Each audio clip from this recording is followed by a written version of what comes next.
qué las emociones Ajá. a nivel social se nos ha inculcado, se nos ha enseñado que no tienen una función tan importante o por qué se nos ha dicho que las emociones son malas, en palabras muy sencillas. Y justamente en este material que bien enseñabas ahora y que también lo tengo por acá, el libro que tiene que ver Dios con mis emociones, aquí para la gente que Sí. está en Zoom y para la gente que está en Instagram.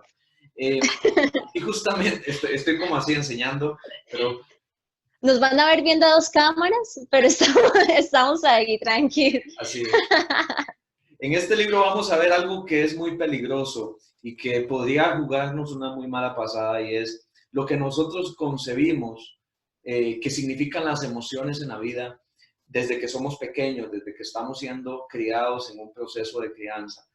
Y básicamente creo que es una característica muy similar a nivel de toda Latinoamérica lo que Ajá. sucede a nivel emocional con los pequeños niños que crecieron en una época atrás y los niños que están creciendo ahorita.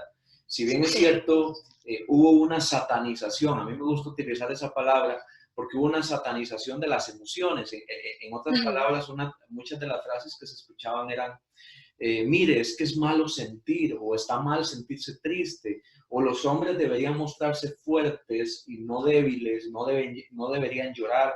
Las mujeres son más lloronas, no sé cómo le dirán en tu país, Más emocionales. Hay unos que dicen más hormonales. hormonales. Y los hombres son más racionales Sí. o más fríos, Ajá. no saben expresar lo que sienten y prácticamente nos están poniendo una etiqueta en la frente, como si se tratara de robots. Y así nos crían, lamentablemente y afortunadamente hoy nos podemos dar cuenta, pero lamentablemente somos producto también de lo que sucede a nivel social. Yo siempre he Ujú. dicho, no vamos a ver por lo general una conversación de amigos, hombres, quizás sentados en un café, compartiendo sus experiencias de lo que les está pasando, con lágrimas en sus ojos. Eso posiblemente es más aceptado verlo en una conversación de amigas, pero no de amigos. Ujú. Porque si de repente ves a 4 o 5 hombres en un restaurante hablando sobre sus problemas o crisis personales, surgen todos los estereotipos y surgen todos los prejuicios de que los hombres no deberían verse débiles ni estar hablando entre sí de temas emocionales, sino deberían estar hablando más bien Fútbol. de fútbol o cuál es la próxima chica a la que quieren conquistar. Entonces, Ajá. es como eso que se va infiltrándose en nuestra personalidad y también en nuestra estructura de pensamiento y finalmente es por eso que las emociones hoy en día están sumergidas, no solamente en hombres, sino también en muchas mujeres que hoy en día no saben qué hacer con ellas. Muchos decimos, bueno, es que yo siento y vivo por emociones y confundimos emociones, sentimientos y decimos a mí me gobiernan y yo no las sé gobernar, yo me gobierno y yo no sé tomar poder sobre ellas. Pero ¿qué definición hay realmente sobre las emociones? ¿Cómo las podemos diferenciar de sentimientos o de percepciones? Sí, eso que dices es muy importante porque definirlas nos va a traer una paz muy interesante y es, las emociones son, para mí la definición más sencilla es, ¿quién no necesita respirar? La respiración para mí es prácticamente el sinónimo de las emociones, así de necesarias son. El que no respira Ajá. se muere, el que no siente se muere. Las emociones son reacciones, son sensaciones internas del cuerpo, pero finalmente lo más importante que podríamos extraer de la definición de emociones es que ellas son las que nos permiten vivir la vida, sentir la vida, son las que aparecen en momentos cuando estamos enamorados, aparecen en momentos en donde conseguimos un nuevo trabajo, o también aparecen en momentos en donde estamos pasando por un luto, un duelo, o aparecen en momentos en donde me dieron una buena noticia, una mala noticia, o algo no me sale, algún proyecto se frenó, algún proyecto se estancó. Entonces, las emociones son esas alertas que surgen en momentos específicos de la vida que nos permiten Sí. darle una interpretación a lo que estamos viviendo. Algo que me parece muy curioso, yo tengo acá también mi libro, Diario para Esposos Jóvenes, y Buenísimo. está, que tiene que ver Dios con mis emociones, y algo que tienen, o sea, es muy curioso porque de muchas maneras he encontrado un paralelo entre ambos. Diario para Esposas Jóvenes habla mucho al corazón de las mujeres, pero este libro habla no solo de las mujeres, sino también de los esposos. Algo que me gustaría que tuvieran en cuenta las mujeres cuando me dicen qué le puedo pasar a mi esposo. Este libro es fundamental. Y en uno de tus primeros capítulos, y en mi primer capítulo, tocamos un tema casi de la misma manera, y es el ser emocional, o el ser, perdón, el ser físico, el ser almático y el ser espiritual. Me gustaría que tú lo comentaras un poco en tu definición para yo poder acomodarlo en una relación vivida desde esas tres áreas como el ser humano, para que las personas puedan entender cómo es importante manejar nuestras emociones para tener un buen resultado en las relaciones, ya sea de pareja o sociales en general. Qué bueno, qué bueno. Yo creo que Dios definitivamente nos ha hablado de conceptos muy similares y eso a mí siempre me trae muchísima gratificación porque creo que es parte de lo que necesitamos en la sociedad. Y no solamente en mi país, Costa Rica, sino que yo sé que en todos los países de Latinoamérica esta es una necesidad que está pegando gritos. Y me gusta esa pregunta porque yo baso este libro en no solamente ideas que se me vienen a la mente, sino que hay una investigación que me gusta muchísimo y es una investigación de una de las organizaciones más importantes del mundo, que es la Organización Mundial de la Salud. Y la Organización Mundial de la Salud recientemente llega a un descubrimiento, llega a un principio que es el que comparte hacia todas las demás organizaciones del mundo y dice, el ser humano tiene varias esferas que lo componen. Entonces dice, los seres humanos somos bio, psico, social, y resulta ser que hablan de una parte espiritual, bio, psico, social. Oh, wow. Desde la Organización Mundial de la Salud. Sí, la OMS, ustedes lo pueden buscar en internet, establece que el ser humano está constituido por 4 dimensiones, la física, la psicológica, la social y la espiritual. Entendamos no espiritualidad como religiosidad, sino espiritualidad como un sentido de trascendencia o como un sentido de vida o una relación con en este caso con Dios, pero así lo establece la Organización Mundial de la Salud y es ahí cuando nace en mí una necesidad de hacer una relación entre lo que dice la Organización Mundial de la Salud y lo que ya había estado escrito hace muchos años en la Biblia, que habla Pablo, que guardemos irreprensiblemente todo nuestro ser, espiritual, alma y cuerpo. Sí, sí. Como prácticamente un match. Y es por eso que nace este libro, porque bien dices, hay 3 áreas que somos tridimensionales, según lo que dice, tanto la parte espiritual, tanto la parte física y tanto la parte almática. Muy rápidamente, tal vez, la parte física tiene que ver con todo lo que nosotros podemos ver como nosotros le decimos como el chasis, ¿verdad? Es como lo que podemos ver externamente, es todo lo que tiene que ver con nuestra parte humana corporal. Mis cachetes, todo lo que está aquí. Lo que nos gusta y lo que no nos gusta. Lo que queremos cambiar y lo que todavía no hemos podido cambiar. Esos kilos de más, a veces que la gente dice, es que quisiera quitarme estos kilos de encima. Bueno, esa es la parte. Están en este aspecto, También es la piel que se arruga, por ahí a veces la gente tiene problemas con el envejecimiento. Ay, Dios mío. Esa es la parte física y creo que es un área muy importante, Lala, porque me gusta que también en tu libro lo menciones y lo he estado viendo, porque a veces nos enfocamos mucho, lo digo tal vez por los ámbitos cristianos o de la iglesia, nos enfocamos mucho en conservar el espíritu, en conservar la parte espiritual, pero qué importante también es conservar la parte física, porque la parte física es la que sostiene la parte espiritual. Sin un cuerpo no te levantas a orar, sin un cuerpo te quedas dormido leyendo la Biblia, si estás cansado, no tenés tiempo para hablar con una persona que esté pasando una necesidad. Si no cuidas tu cuerpo, tampoco vas a poder cuidar tu parte espiritual. Y la parte almática o emocional tiene que ver con todo eso que pasa aquí adentro. Para mí la definición más, tal vez para enseñarle incluso a los niños, y voy a hacer el ejercicio aquí en físico, nada más les voy a pedir un segundito para poder sacar. Aquí. Bueno, ahí está. Más bien, danos vos el ejemplo. Tú lo dices y yo lo ejemplifico, please. Muy bien, pueden ver ahí en las manos de Lala que es un lapicero.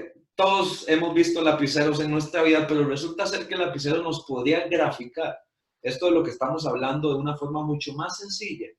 Y es, la parte física es eso que Lala está tocando. Exactamente, ese. Y justamente también con el bombón que tiene arriba, que está muy bonito tu lapicero, por cierto.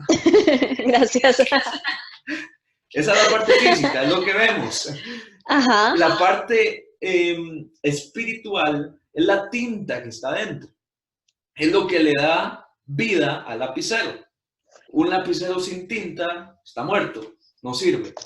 La parte espiritual es ese sentido de vida, es ese propósito, es esa parte espiritual, es nuestra relación directa con Dios. Esa parte espiritual es la tinta que permite que el lapicero escriba. Y la parte almática es esa parte que está en la pura punta del lapicero. Abajo, abajo, abajo. Acá. Exactamente. Perdón. La parte emocional es la que nos permite escribir la vida. Es la que nos permite expulsar la tinta que hay dentro de nosotros. Y ese es un ejemplo muy sencillo que nos ilustra la realidad de las tres áreas que tenemos en nuestra vida. Y la manera como yo le explico en las relaciones es que cuando nosotros tenemos muy claro cuál es nuestra composición, espíritu, alma y cuerpo, entendemos que en una relación, en un matrimonio, se están interactuando a través de esas tres áreas, porque no podemos decir que solo tenemos una relación en el cuerpo, en el alma o en el espíritu. Las personas que dicen, disculpen, las personas que dicen que se entienden muy bien en el cuerpo, pero no necesariamente en la emoción o en el espíritu, son aquellas que de pronto tienen relaciones fogosas y entre comillas que se entienden únicamente en situaciones de cama o en situaciones físicas, pero que realmente no llegan a trascender.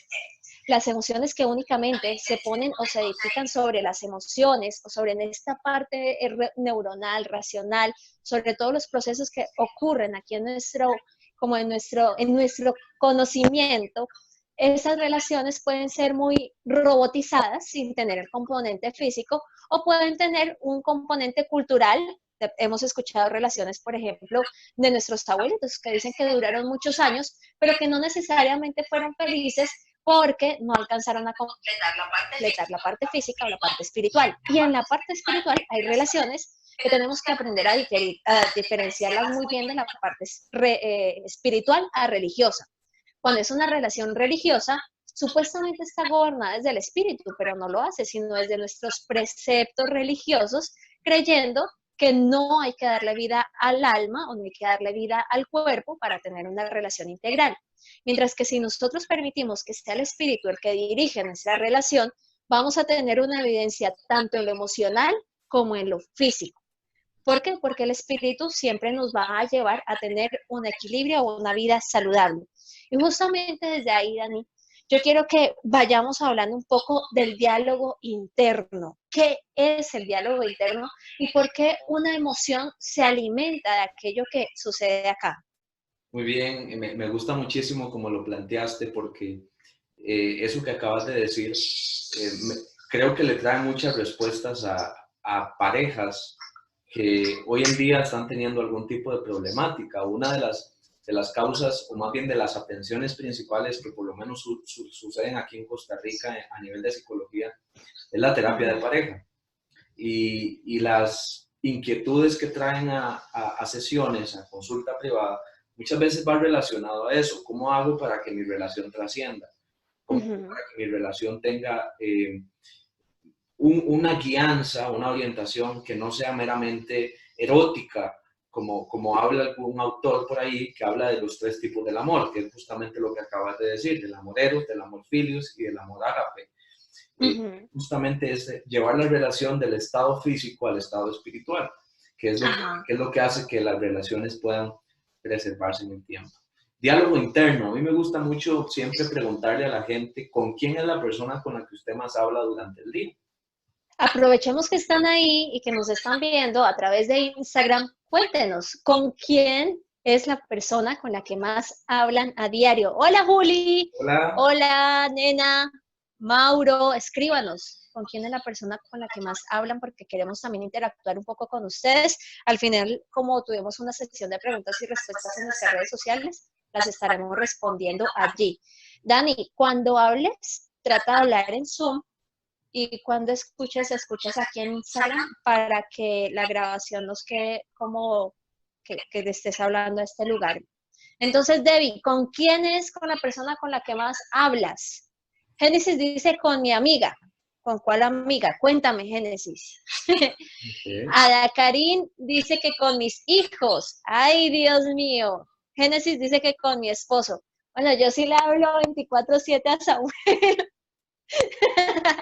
Pero no es la persona a la que más le hablo. A ver, ¿con quién más? Cuéntenme con quién hablan ustedes. Escríbanos ahí que los estamos leyendo. Maillita. Dice, aquí estamos, Yancy, Julián, Betty, Gloria y yo. ¡Wow! Bien. Un saludo a todo el equipo de Casa Creación, de Mujer Eva. Un abrazo gigante, esforzados, valientes, un equipazo. Totalmente, totalmente. Bueno, también saludar por aquí vi que me mandaron un saludo de una persona que estimo muchísimo, Melky, compatriota, y que también la pude ver allá en Expolit, estuvo en Altar 7, así que un saludo para Melky y también toda Ay, Melky. También, bueno, obviamente saludos, Juli, gracias por tanto apoyo a ambos en este live, en esta conferencia que estamos haciendo hoy, la primera, y la otra semana la segunda parte con la parte de los celos, que de una vez quisiera hacer un comercial. Vamos a estar hablando de uno de los temas que a Lala le quedan excelentes, y ese tema es el de ¿qué hago con los celos que siento? Y eso es algo que vamos a estar viendo en la próxima sesión, y yo sé que vamos a quedar todos boquiabiertos con todo lo que Lala tiene para enseñarnos. Así que... Y que también tú me vas a ayudar a enseñar, porque necesitamos dar también la parte física, psicológica, no solo que me canten celos cuando miras a esas chicas, siento celos, no, sino explicar por qué siento celos. Bueno, pues ahí estoy viendo también que alguna gente está diciendo con Dios, hablo con Dios internamente también, con mi novio. ¡Wow! ¡Qué espirituales! Muy bien, muy bien. Yo creo que todo eso es válido y qué importante. A mí uno de los principios que cambia mi vida personalmente es el siguiente. ¿Con quién es la persona con la que yo más hablo? Yo me doy cuenta de esto hace algún tiempo y entonces la pregunta que surge en mi interior es, ¿cuánto tiempo hablo yo conmigo mismo al día? Es una pregunta que parece redundante y parece estar rara. ¿Con quién hablo yo durante el día? Y entonces resulta que me topé con algunas personas, voy a utilizar la siguiente palabra, no sé si tengo el permiso, pero lo voy a utilizar, no es nada malo. Me encontré con algunas personas muy espiritualoides, ¿sí? Ajá. Me decían, Daniel, pero ¿dónde está el diálogo interno en la Biblia? Eso no es un principio bíblico. Pues resulta ser que me voy encontrando en el Salmo 103 una conversación de David consigo mismo. Oh, sí. Dice, alma mía, Jehová, no se olvide de ninguno de sus beneficios. Y empieza a decirle, es el que sana todas mis dolencias, el que perdona todas mis iniquidades, el que me corona de favores y misericordias. Y empieza a enlistar toda una serie de beneficios de la relación personal que tenía David con Dios. No está hablando con Dios, está hablando consigo mismo. Y aquí es cuando yo me doy cuenta también por qué Pablo dice en algún momento, oren sin cesar. Yo siempre le pregunté a Dios, ¿cómo voy a orar si hay momentos en donde estoy dormido? ¿Cómo voy a orar si hay momentos en donde voy de camino al trabajo? ¿Cómo voy a orar si hay momentos en los que estoy escuchando a alguien en una terapia y no puedo sencillamente dejarla desatendida y escuchar a la persona, o más bien para yo estar hablando, orando? Y fue cuando entendí el principio de orar en todo tiempo, con toda oración. Y el día es una oración. ¿Por qué? En el libro lo explico. Todo lo que nosotros nos decimos a nosotros mismos durante el día valida o niega lo que Dios ha dicho sobre nosotros. Entonces, por eso es lo importante de cuidar el diálogo interno. ¿Qué me digo? Tremendo. ¿Qué pienso? Un ejemplo para demostrar lo que pensamos es, ¿alguna vez hemos pensado en lo que estamos pensando? Es una pregunta que parece ser sencilla, pero a veces a mí me ha tomado horas pensar en lo que estoy pensando. Y curiosamente la Biblia enseña que el pensamiento es lo que define lo que somos, tal cual es su pensamiento. tal es Él. Y por eso es que el diálogo interno es un tema tan importante. Quien no cuida su diálogo interno, mentira que va a poder cuidar su vida espiritual. No cuida lo que se dice a sí mismo, ¿cómo va a cuidar sus relaciones con otros?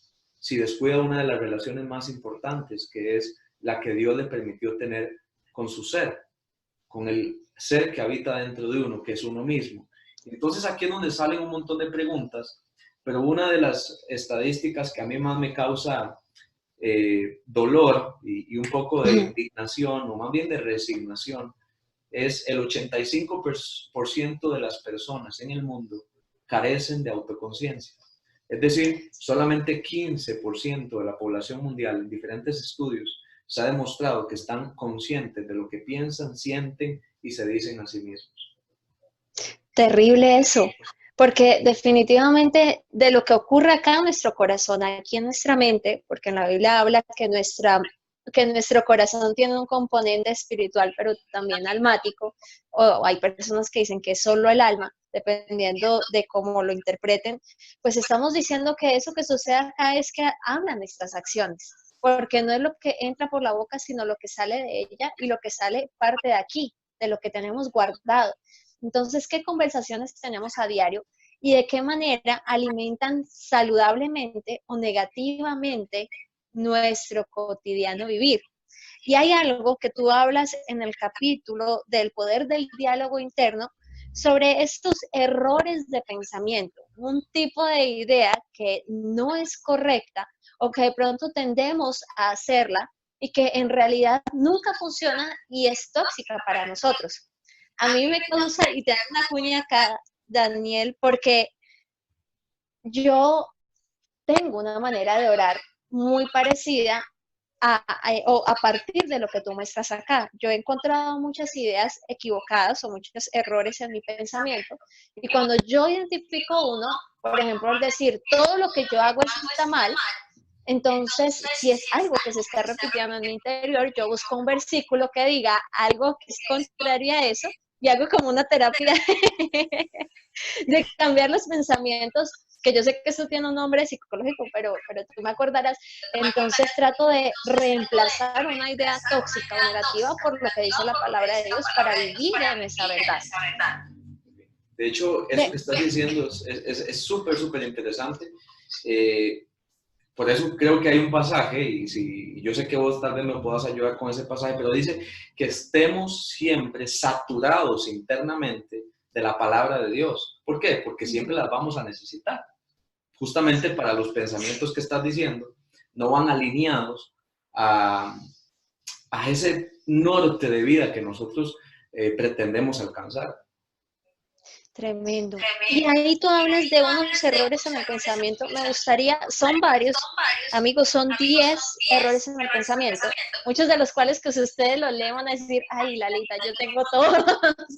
Pero me gustaría que tratáramos un par de ellos, Daniel, para mostrarnos como psicólogo, como terapeuta, qué casos te puedes encontrar de personas que estén con una idea errónea y cómo tú nos puedes ayudar a poder alimentar correctamente nuestras emociones. Claro, claro. Antes nada más quisiera lanzar algunos saludos de gente que se está uniendo desde Costa Rica también, a Gaby, a su madre también, que dicen, yo hablo mucho conmigo y con la gente que me causa empatía.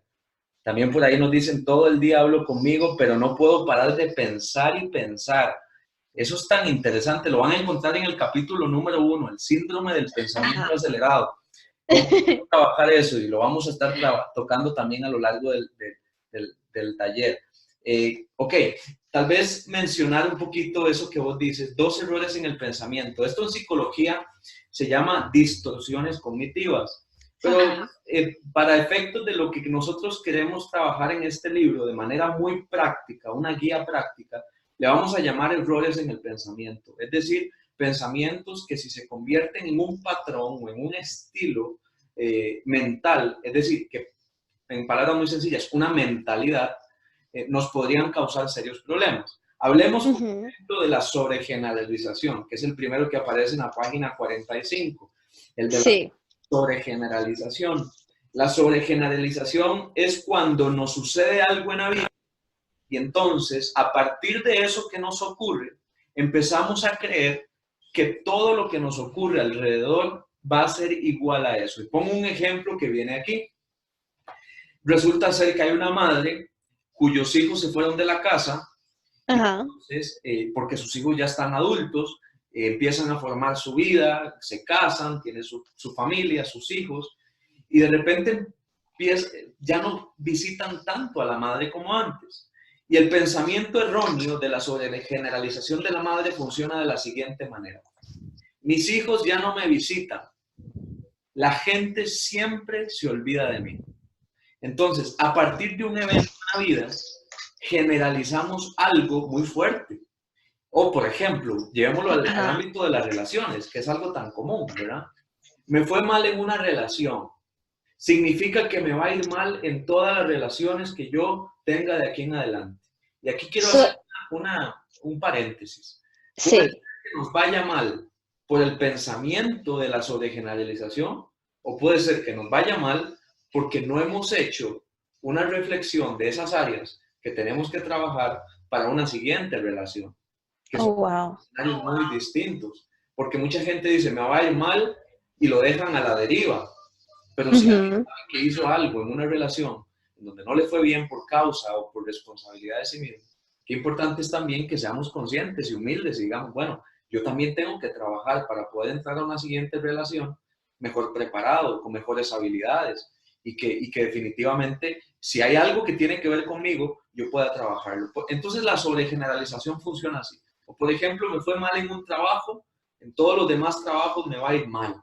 No me llamaron de un trabajo significa que soy una persona incompetente.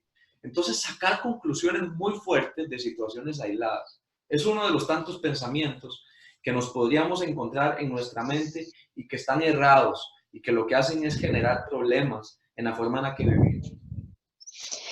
Este tipo de pensamientos pueden alimentar nuestras emociones de manera negativa, ¿verdad? Por supuesto, por supuesto. Lo que pensamos siempre va a generar un impacto emocional. Esto es como yo siempre digo, es una relación en ambas vías. Mucha gente dice lo siguiente, lo que pensamos determina lo que sentimos, pero seamos sinceros, muchas veces también lo que sentimos determina lo que pensamos. Entonces, creo que es en ambas vías que tenemos que entender que no siempre lo que pensamos determina lo que sentimos. A veces nos sentimos de alguna manera y con base en esa sensación y ese sentimiento empezamos a pensar que las cosas no cambian, que las cosas se mantienen igual. Así que sí, definitivamente, pensar así nos podría llevar a sensaciones, por ejemplo, como poca tolerancia a la frustración, demandas muy altas con nosotros mismos, perfeccionismo. Sí. Somos los jueces más duros con nosotros mismos. Ni siquiera Dios nos ha juzgado tan fuerte como nosotros nos hemos juzgado a nosotros mismos. Eso mucha gente a veces dice, es que Dios siento que me va a juzgar si se da cuenta de lo que yo hice, como si no lo supiera, número uno, y en segundo lugar, el que te estás juzgando eres tú, no Dios. Tremendo. Eso alimenta las emociones de culpa, las emociones de impotencia y demás. Hay algo que yo he encontrado, Daniel, y es que yo tengo una teoría, confírmame si es cierta desde la técnica, y es que los seres humanos no conocemos o no sabemos cuáles son nuestras emociones y confundimos una con la otra. Entonces podemos decir fácilmente, esto es ira, cuando en realidad tenemos tristeza, o esto es tristeza, cuando en realidad es culpabilidad. ¿Por qué sucede como este analfabetismo emocional? Qué bueno. Me gusta esa pregunta porque justamente la vida emocional yo la comparo como manejar un vehículo. Uno comienza a manejar un vehículo y automáticamente cuando uno se monta en el coche o en el vehículo o en el carro, como le decimos, bueno, carro, le decimos aquí en Costa Rica, carro, nos montamos y si no sabemos conducir, pueden pasar dos cosas. Nos accidentamos o nos accidentamos. Muy sencillo. Cuando uno no sabe conducir algo, su resultado es una catástrofe. Así pasa con la vida emocional. Cuando uno empieza a conocer sus emociones, ¿en qué momentos del día aparecen ciertas emociones? me encuentro en una etapa en la vida en la que estoy experimentando esta emoción en un 90% de mi tiempo. Ujú. Cuando uno empieza a tener esa conversación, ese autoconocimiento, que es lo que se habla en el libro, esa autoconciencia, saber cómo me siento. Hay mucha gente que no sabe cómo se siente Sí, y desde hace muchos años. Y a veces confundimos, y esto es algo pero muy tal vez que sucede en nuestras iglesias y en todo lugar en general. A veces hablamos desde lo que quisiéramos sentir y no desde lo que estamos sintiendo. ¿Cómo estás? Bien, pero ¿realmente estás bien? ¿O es que te quisieras sentir bien, pero no estás sintiéndote bien? Entonces, esto es algo muy serio, porque si ignoramos lo que sentimos, vamos a vivir siempre en búsqueda de una emoción que todavía no estamos sintiendo. Entonces, ¿y cómo se puede poner de una manera equitativa la fe frente a lo que estamos percibiendo? Porque ahí viene la pregunta, ok, yo no me siento así, pero si lo declaro, lo voy a traer sobre mi vida. ¿Cómo lo puedo hacer correctamente para ser coherente con mi fe y con lo que sucede dentro de mí? qué lindo que hicieras esa pregunta, porque justamente hay un capítulo en el libro que Ujú, habla sobre, que lo podemos encontrar en la página 37, ujú, perdón, en la página 49. Dice la oración en todo momento. Y es aquí cuando surge la pregunta, entonces, la fe, ¿qué lugar tiene en todo esto de las emociones? Y bien decías, puede ser que yo no me sienta bien, pero para yo alcanzar un estado que todavía no estoy experimentando, tengo que reconocer cómo me siento. ujú. Para que la fe empiece a operar, yo necesito reconocer dónde estoy. Si yo no reconozco dónde estoy, voy a vivir en una eterna búsqueda de lo que todavía no conozco, ni he aceptado. Y bíblicamente lo dijo Pablo, yo me enorgullezco de mis debilidades. Yo me enorgullezco de lo que no me sale todavía. ¿Por qué? Porque es justamente esa la base y la plataforma donde opera la gracia de Dios. Entonces, la gente que niega lo que siente, no es que no está aplicando fe, más bien Ujú. aplica fe cuando reconoce lo que siente y va en búsqueda de lo que Dios le ha prometido, de lo que quiere. Ahí es donde Qué opera la... precioso. Qué preciso eso, me encanta, Daniel. Yo creo que todos estamos acá como, wow, ahora ya entiendo cómo equilibrar un poco más. Pero en esta semanita, para ir cerrando un poco la conferencia de hoy, en Zoom ya salimos, ¿verdad? No, me regalaron, dicen que 40 minutos, no sé si habrá sido, por ahí estamos Ok, todavía en Zoom. entonces voy a ponerle, buenísimo. Yo ahí vi un letrerito y yo, pero ¿cómo es esto? No sé si alguien nos regaló 40 minutos o fue Zoom, no sé, pero ahí dice. Bueno, fue Dios, gracias. Si tienen preguntas, por favor, escríbanlas. En estos días estuvimos haciendo varias plataformas para que ustedes nos pudieran dejar sus cuestionamientos y de esta forma alimentar este tiempo al máximo. Y tenemos varias emociones y sentimientos que las mujeres de Diario para Esposas Jóvenes y que las chicas de mi comunidad no saben cómo manejar y queremos preguntarte a ti. Y una que me encanta porque además toca parte de tu testimonio es la ansiedad. ¿Cómo podemos manejar la ansiedad, esos ataques de pánico que cada día son más comunes dentro y fuera de la iglesia y que a veces no nos atrevemos a decir qué está pasando porque lo confundimos con demencia, locura y otras palabras más? Sí, vieras que ese tema de la ansiedad a mí en lo particular me apasiona mucho porque sé lo que se siente estar en una cueva y lo que se siente estar en una profundidad de la que uno piensa que no va a salir. Sé lo que es sentir en mi pecho como si hubiera un animal adentro, que se quisiera salir y yo quisiera correr y siento que me voy a morir y empiezo a sudar y mis pensamientos se aceleran. Yo lo he vivido en carne propia y por eso es que en el libro justamente menciono que yo sufrí por mucho tiempo ansiedad, pero también soy muy franco con la gente y le digo, lo que se construye en años se deconstruye también en un plazo de tiempo. No podemos pretender que la ansiedad no llega como una frase que utilizamos aquí como Pedro por su casa. La ansiedad no llega de repente, la ansiedad no llega como un inquilino que Oh, de wow. repente se vino a vivir a nuestra casa. No, la ansiedad se va habitando en nuestro interior. Esta sociedad acelerada, el querer todas las cosas instantánea e inmediatamente, ha generado una sociedad ansiosa. El doctor Augusto Curie dice que en un plazo de 5 años, el 85% de la población mundial va a experimentar el síndrome del pensamiento acelerado. Eso es muy grave. Entonces, Ay, terrible. dentro de la iglesia lo estamos viviendo Sí. y en la sociedad lo estamos viviendo. Los índices de suicidio en mi país, Costa Rica, son el segundo más alto en toda Centroamérica, solamente por detrás del Salvador. Pero todo mi país está en consternación porque la gente está tomando decisiones contra su vida. ¿Esto es por qué? Porque están perdiendo el control de sí mismos. ¿Cuál es una de las herramientas que Dios nos ha permitido conocer? El de la educación emocional. Ujú. Entonces, lo que hoy en día es una crisis de ansiedad debería representar para nosotros un compromiso de poder educar nuestras emociones. No es algo automático. He visto casos en donde Dios te sana de forma automática, pero he visto otros casos, como a mí personalmente, que me han tomado tiempo ejercitarme en la parte emocional, ejercitarme en la parte mental y sobre todo también ejercitar mi parte espiritual. Pero qué importante es comprometernos a un proceso de entrenamiento y educación emocional.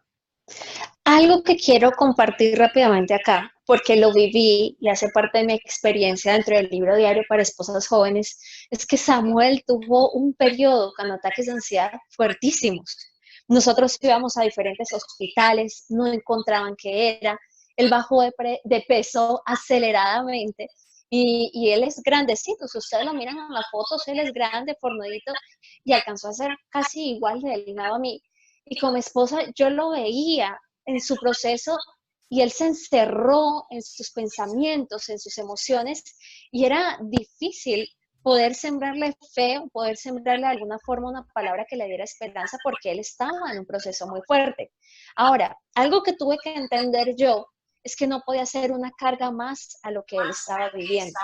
Yo busqué el refugio en Dios, yo le dije, Señor, dime qué puedo hacer. Fue un proceso en donde ambos crecimos, así como lo cuenta Daniel. Samuel vivió un proceso en donde tuvimos que revisar desde la comida, nuestros suplementos, qué vitaminas tomábamos, hasta incluso las horas del sueño y ejercicio, pero también de mi parte, Dios puso en mi corazón que si él está pasando por ansiedad, que no puede ser un problema, sino una solución.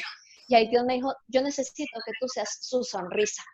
Entonces él llegaba y embriagado de todos esos sentimientos, emociones, de esa frustración, y yo me ponía y le hacía obras de teatro. Yo soy, como ustedes se dan cuenta, yo puedo ser bastante espontánea. Le hacía obras de teatro, le hacía baile, cada vez que podía le tenía su comida caliente y en las horas de la noche, que era cuando él más tenía esas palpitaciones y esas situaciones complejas, yo agarraba y lloraba por él, pero no estaba encima de él diciéndole, tú no tienes, esto es del diablo, no, porque en nuestra sabiduría como matrimonio podemos ayudarnos a pasar todos esos valles para que luego sean un lugar desde el que podamos decir, lo pasamos y Dios triunfó en esto. Entonces lo quería Qué, compartir. qué bueno es tener gente al lado y me siento muy eh, honrado saber que hay gente que ha entendido el principio de la compañía en momentos de ansiedad. En momentos de ansiedad la gente por lo general lo que hace es aislarse porque por dos razones, por desconocimiento o sencillamente porque lo ven como algo atípico, como algo extraño. Y en este caso lo que nos estás contando a mí me parece que es una de los métodos y de las estrategias que más funcionan cuando una persona se siente mal, y es la compañía. La compañía es invaluable, no hay fármaco que se le ponga al lado a la compañía, porque la compañía de los seres que amamos, en este caso de una esposa interesada, no tiene precio, no tiene precio. Y Jesús lo experimentó en el Getsemaní, él dijo, quédense conmigo una noche más, porque estoy sufriendo ansiedad, estoy en el Getsemaní, voy a sufrir la peor tragedia que alguien va a poder experimentar en esta tierra, mi corazón se va a explotar literalmente, mis arterias se van a reventar, mi cuerpo va a ser deshilachado y necesito pasar esta noche con alguien. O sea, necesito que hayan 3 por lo menos que vayan conmigo al monte. Y es cuando vemos la historia de Jesús, cuando Él sube con sus discípulos. ¿Por qué? Porque necesitaba compañía. Wow, qué impactante. Pero es necesario entender, somos seres emocionales, pero en un matrimonio, en una relación, esta emocionalidad se comparte y debemos encontrar el equilibrio en Jesús para que podamos alimentarnos cuando alguien esté débil. Si yo pongo toda mi fuerza sobre aquel que está débil, pues vamos a caer juntos. Pero si este se puso un poquito débil, pues el que está fuerte lo puede ayudar a levantar, que es la enseñanza que siempre trato de dar a las chicas. Buenísimo. Otra de las preguntas que nos hicieron, Daniel, depresión. Muchos confunden ansiedad con depresión y hay muchas mujeres que están pasando depresión postparto, depresión por las circunstancias en el matrimonio, si hay conflictos. Varias de las niñas que yo conozco, que son de la comunidad, están teniendo problemas en su matrimonio y no logran tener una vida emocional saludable cuando hay problemas en el matrimonio. ¿Cómo se puede hacer para dividir o para alimentar ambas partes? Sí, la depresión es, al igual que la ansiedad, uno de los fenómenos psicológicos más serios que están atacando a millones de personas en el mundo. También lo dice el doctor Augusto Curie, aproximadamente 1.000 millones de personas en un periodo de 5 años estarán combatiendo contra la depresión. Augusto Curie es el psiquiatra más leído del mundo, es un brasileño que se ha enfocado a trabajar en educación emocional. ¿Cómo distinguir la depresión de la ansiedad? Yo creo que no es tan importante como saber que las dos merecen ser atendidas. Porque mucha gente a veces dice, es que yo no sé si lo que tengo es ansiedad o depresión. Las dos son sumamente, ¿cómo decirlo? Son necesariamente, tenemos que revisarlas. Es decir, tienen que ser revisadas porque si nosotros pretendemos, en medio de una depresión, la depresión tiene muchas presentaciones. Hoy en día se habla, por ejemplo, de la depresión profunda, de la depresión mayor, se habla de la depresión en un estado de bipolaridad, puede ser en una depresión postparto, puede ser una depresión postraumática. La depresión puede ser, puede presentarse de muchas maneras, pero lo más importante de la depresión, lo que tenemos que entender, es que la ansiedad muchas veces nos lleva a la depresión. ¿Por qué? Porque la ansiedad es una aceleración. Yo siempre digo que la ansiedad es como querer tener todas las piezas juntas y la depresión es cuando ya las tenemos juntas, pero no sabemos qué hacer con ellas. ¿Por qué? Porque la ansiedad es una aceleración, como decíamos, es querer que las cosas se resuelvan. Puedes tener un pensamiento fatalista, puedes tener un pensamiento negativo o la ansiedad incluso puede ser esas sensaciones internas que estamos experimentando, como si algo estuviera desequilibrado. La depresión es cuando la persona ya su nivel de energía alto lo lleva más bien a no querer salir de la casa, se lleva a no querer dormir, a tener mala alimentación, la persona ya no quiere seguir luchando por lo que siempre le ha apasionado, pierde gusto por la vida, pierde gusto por el relacionamiento, pierde gusto por muchas cosas. La depresión es cuando la ansiedad, el pico de la ansiedad ya ha pasado y la persona cae en una profundidad emocional en donde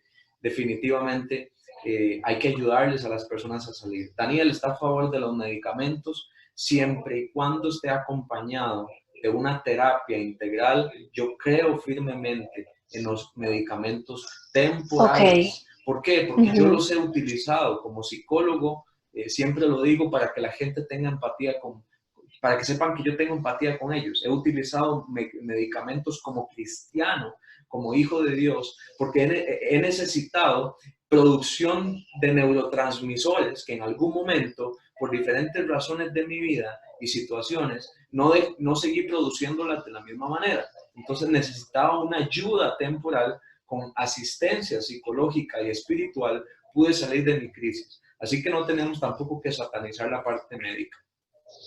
La última pregunta que vamos a alcanzar a responder hoy y que espero poder haber abarcado todas las preguntas pequeñas que nos hicieron porque podemos seguir Y es que es tan rica esta charla, Daniel, que no creo que dos conferencias sean suficientes, porque además estoy aprendiendo muchísimo. Gracias por tu tiempo, por tu excelencia, por la preparación, por esa vulnerabilidad con la que tú nos muestras.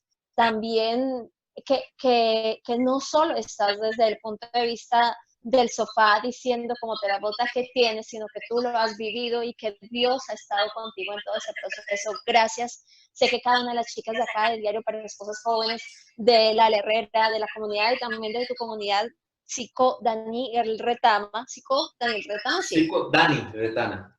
Psico Dani Retana, pues estamos muy nutridos con toda esta información. Y la última pregunta es, ¿qué hago con la ira? Cuando tengo mal genio, golpeo, grito, lloro. Y eso te lo voy a decir no solo porque lo leí, yo lo viví.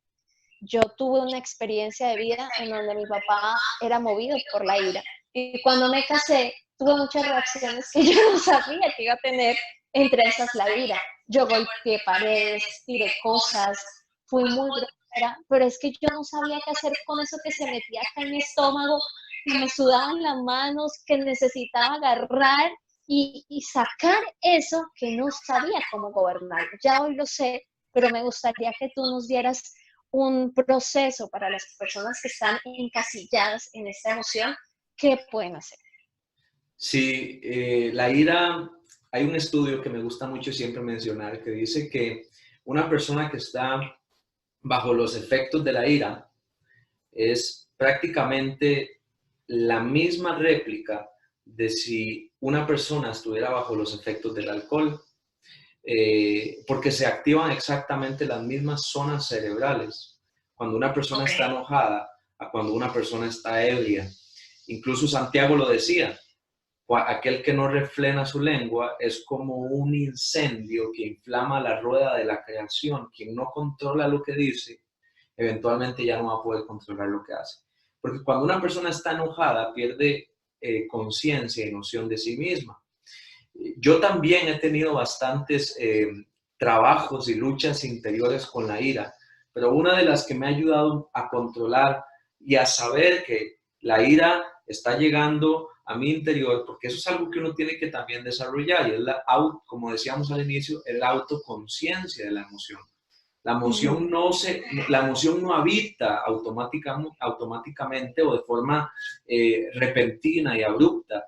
La emoción llega porque nosotros en algún momento la dejamos entrar. Entonces, ¿cuáles son los detonantes de la ira? ¿Qué es lo que a Daniel le enoja? ¿Qué es lo que a Lala le enoja? ¿Qué es lo que a la gente que nos está viendo le enoja? ¿Qué te enoja a vos? Ahí que nos estás escuchando, ¿qué te enoja? ¿Qué es lo que más te causa furor? ¿Qué no soportas? ¿Qué no soportas ver? ¿Qué no soportas que te digan? Cuando nosotros nos damos cuenta de qué es lo que nos enoja, nos preparamos. Bueno, creo que se canceló el Facebook, perdón, el Instagram. Espérame, yo acá lo guardo. No sé si me escuchas por ahí. Sí, yo te sigo escuchando. El Instagram se acabó porque es 1 hora. Sí. Si quieres, vamos a entrar rápidamente y cerramos con esta pregunta. Ok. Igual aquí hay gente que todavía está conectada. Ok.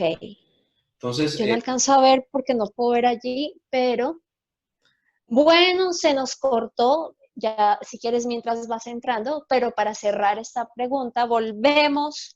Es que yo no había podido ver el... Oye, esto sí sirve.